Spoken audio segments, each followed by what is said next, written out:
What went wrong in Liverpool 2, Aston Villa 0? Well, I mean, we decided to gift them, but take a look at Emi Martinez, his passing map, and what you can notice is that we're trying to go long to Ollie Watkins on that left-hand side. Some are successful, some not. There was a bright moment in the game where we did go long. We went in behind Kanate and Watkins was able to feed off that. But for me, it was just aimless at times, and that was a big problem. A lot of Villa players went long. We tried to punt it forward and the ball just kept coming backwards. We could see from Ollie Watkins' heat map that predominantly was on that left-hand side, which we've seen for a lot during this season.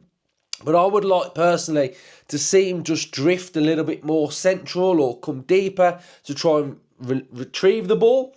And I think you can start to see when I show you now the passing network from Aston Villa that Watkins and Rodgers just don't have a partnership. And that's a big problem for Aston Villa.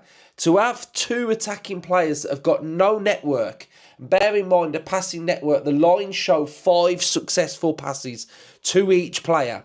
So they've been played that amount of times, and those two players haven't passed it to each other, which is a problem. That's your strike force, that's your link-up. Look at last season and Waymo, Wisa, their partnership, etc.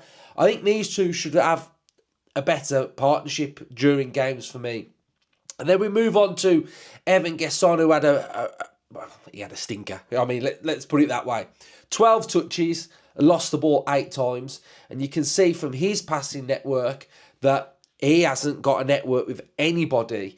And I think then you can start to see the problems with Villa's attack, not clicking, not fluid, not working together. I think this highlights a couple of issues with Villa. It's not in my nature to absolutely hammer players. We are going to need Gesson this season. We've kind of got a little bit of a winger problem at the minute where we've got no wingers, we've got no width. And I think I see a lot of people saying, let's put Marlon out there. Marlon's not going out on the right. Unai Emery is not going to play Daniel Marlon on that right-hand side.